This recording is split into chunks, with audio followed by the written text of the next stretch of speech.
اللہ کا ذکر کرنا. نبی صلی اللہ علیہ وسلم نے فرمایا جو آدمی اپنے بستر پر آئے لیکن اللہ کا ذکر نہ کرے وہ بھی اس کے لیے باعث حسرت ہوگا، یعنی بستر اس کے خلاف گواہی دے گا. عبداللہ بن مسعود کہتے ہیں کہ اللہ کا ذکر کرتے وقت نیند کا آنا شیطان کی طرف سے ہے، یعنی اللہ کے ذکر کے دوران سونا شیطان کی طرف سے. اگر چاہو تجربہ کر کے دیکھ لو، اور جب تم میں سے کوئی سونے کا ارادہ کرے تو اللہ تعالیٰ کا ذکر کرے. تسبیحات فاطمہ پڑھنا یہ ہر تھکاوٹ کا علاج بھی ہے. سیدنا علی سے روایت ہے کہ فاطمہ رضی اللہ تعالیٰ عنہا کے ہاتھوں میں چکی پیسنے کی وجہ سے تکلیف ہو گئی، گٹھے پڑ گئے، تو وہ اس کی شکایت لے کر نبی صلی اللہ علیہ وسلم کی خدمت میں حاضر ہوئی، کیونکہ انہیں پتا چلا تھا کہ آپ کے پاس کچھ غلام آئے ہیں، لیکن ان کی ملاقات نبی صلی اللہ علیہ وسلم سے نہ ہو سکی.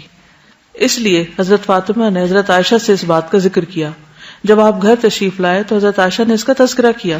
حضرت علی بیان کرتے ہیں پھر آپ ہمارے ہاں تشریف لائے، ہم اس وقت اپنے بستروں پر لیٹ چکے تھے، ہم نے اٹھنا چاہا تو آپ نے فرمایا تم دونوں لیٹے رہو. پھر آپ میرے اور فاطمہ کے درمیان بیٹھ گئے. میں نے آپ صلی اللہ علیہ وسلم کے قدموں کی ٹھنڈک اپنے پیٹ پر محسوس کی. پھر آپ نے فرمایا تم دونوں نے جو چیز مجھ سے مانگی ہے کیا میں اس سے بہتر چیز نہ دوں، کیا اس سے بہتر بات نہ بتاؤں؟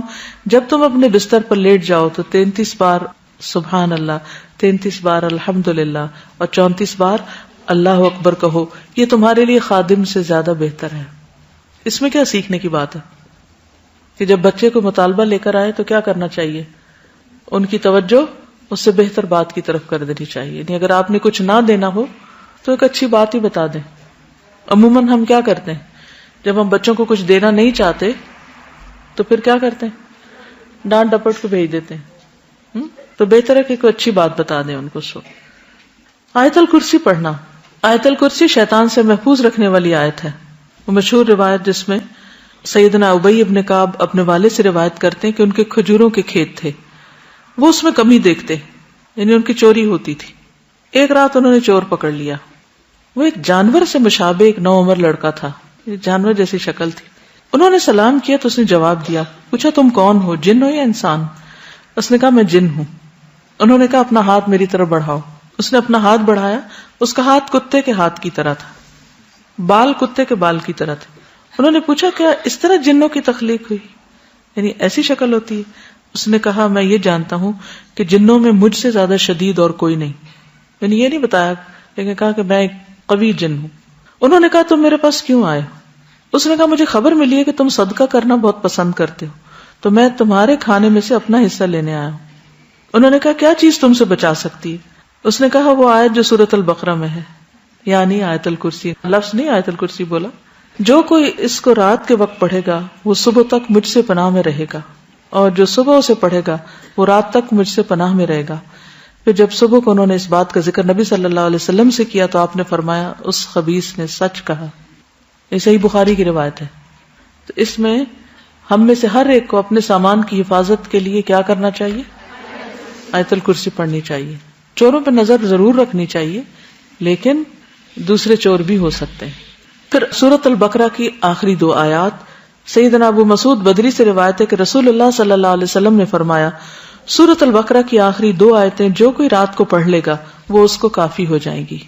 کون سی ہیں وہ 2؟ آمن الرسول بما. نعمان بن بشیر سے روایت ہے کہ نبی صلی اللہ علیہ وسلم نے فرمایا کہ اللہ تعالیٰ نے آسمان و زمین پیدا کرنے سے 2000 برس پہلے ایک کتاب لکھی. اس کتاب میں سے 2 آیات اتاری جن کے ساتھ سورۃ البقرہ کو ختم کیا گیا. جس گھر میں 3 رات یہ آیات پڑھی جائیں شیطان اس کے قریب نہیں آتا. سورۃ الکافرون رات کو سوتے وقت پڑھنی چاہیے.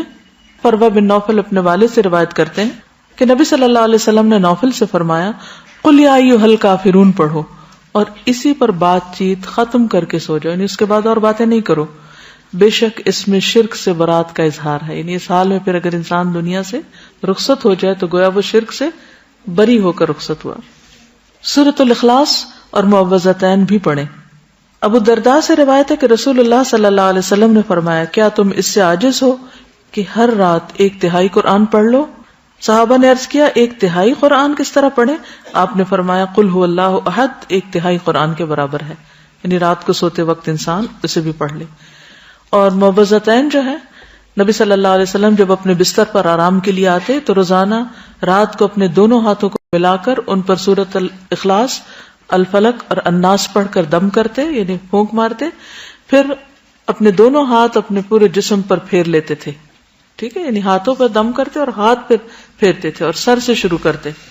پہلے اپنے سر پر اور چہرے پر پھیرتے، اس کے بعد اپنے جسم پر جہاں تک آپ کا ہاتھ پہنچتا پھیر لیتے، اور یہ فعل آپ 3 مرتبہ کرتے تھے.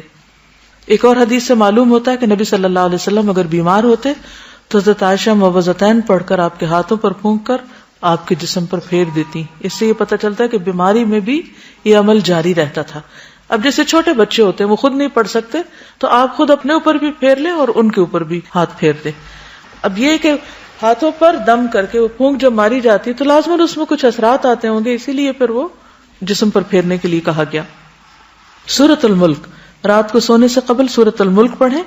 ابو ہریرہ رضی اللہ عنہ سے روایت ہے کہ رسول اللہ صلی اللہ علیہ وسلم نے فرمایا قرآن میں ایک سورت 30 آیتوں کی ہے، اس نے ایک شخص کی شفاعت کی یہاں تک کہ وہ بخش دیا گیا، اور وہ ہے تبارک الذی بیدہ الملک.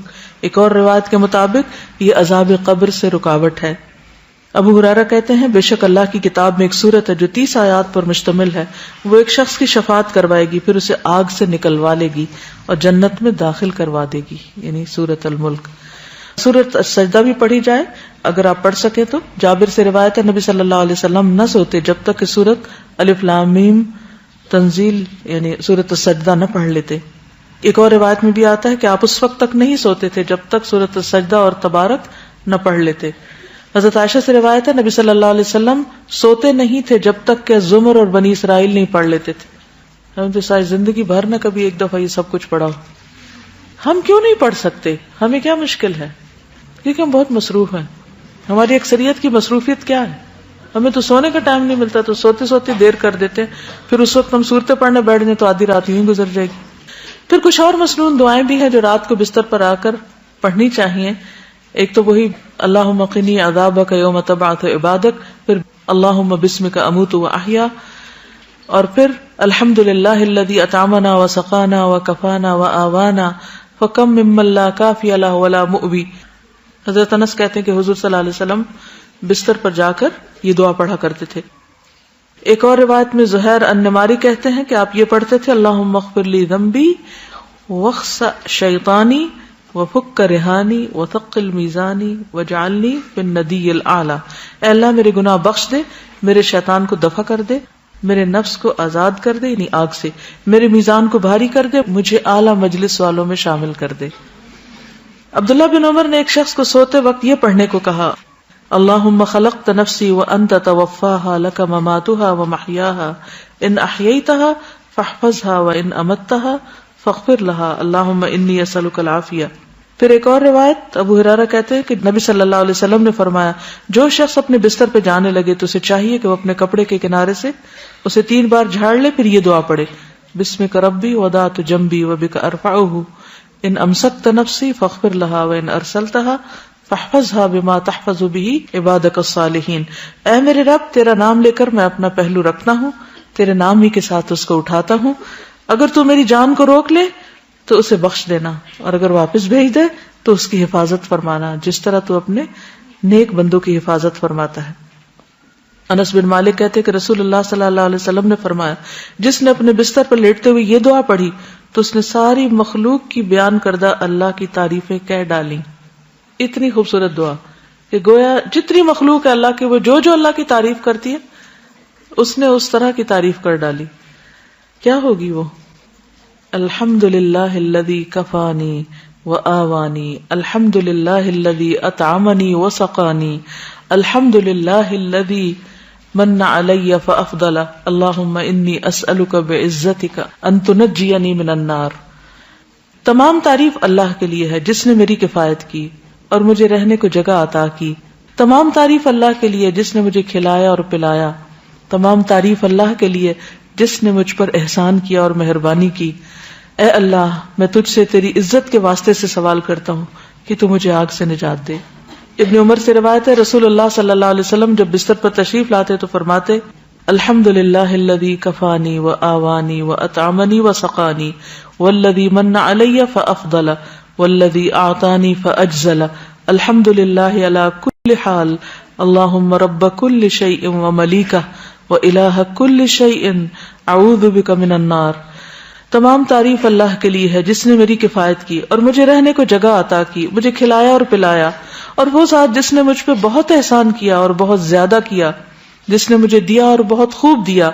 ہر حال میں اللہ کی تعریف. اے اللہ, اے ہر چیز کے پالنے والے اور اس کے مالک, اے ہر چیز کے معبود, میں آگ سے تیری پناہ چاہتا ہوں. اس قدر خوبصورت دعا ہے.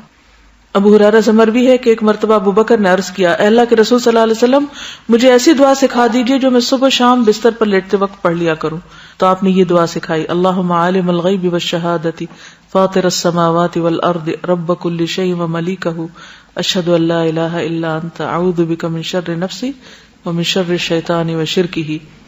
پھر نبی صلی اللہ علیہ وسلم نے فرمایا, جو شخص اپنے بستر پر جا کر یہ دعا پڑھے اس کے سارے گناہ معاف کر دیے جائیں گے, خاص سمندر کی جھاگ برابر ہوں. لا الہ الا اللہ وحدہ لا شریک لہ لہ الملک ولہ الحمد وہو علی کل شیء قدیر لا حول ولا قوۃ الا باللہ سبحان اللہ والحمد للہ ولا الہ الا اللہ واللہ اکبر. برا بن عازب کہتے ہیں, نبی صلی اللہ علیہ وسلم نے ایک صحابی کو وصیت کی اور فرمایا, جب تم بستر پہ جانے لگو تو یہ پڑھا کرو, اللہم اسلمت نفسی الیک وفوضت امری الیک ووجہت وجہی الیک والجأت ظہری الیک رغبتا ورہبتا الیک لا ملجا ولا منجا منک الا الیک آمنت بکتابک الذی انزلت ونبیک الذی ارسلت. اے اللہ, میں نے اپنی جان تیرے حوالے کی, اپنا معاملہ تجھے سونپا, اپنے آپ کو تیری طرح متوجہ کیا, اپنی پشت کو تیری پناہ میں دے دیا, تجھ سے امید کے ساتھ اور خوف کے ساتھ, تیرے سوا کوئی جائے پناہ اور نجات کی جگہ نہیں. میں ایمان لایا تیری کتاب پر جو تو نے نازل کی اور تیرے نبی پر جس کو تو نے بھیجا. دیکھیے کتنے ذکر ہیں, کتنی دعائیں ہیں, ایک سے ایک بڑھ کر خوبصورت ہے. سیدنا سہیل سے روایت ہے, جب ہم میں سے کوئی سونے لگتا تو ابو صالح کہتے, دائیں کروٹ پہ سو جاؤ اور یہ دعا پڑھو, اللہم رب السماوات ورب الارض ورب العرش العظیم ربنا ورب کل شیء فالق الحب والنوى ومنزل التوراة والانجیل والفرقان اعوذ بک من شر کل شیء انت آخذ بناصیتہ اللہم انت الاول فلیس قبلک شیء وانت الآخر فلیس بعدک شیء وانت الظاہر فلیس فوقک شیء وانت الباطن فلیس دونک شیء اقض عنا الدین واغننا من الفقر. نیند آنے تک ذکر کرتے رہیں.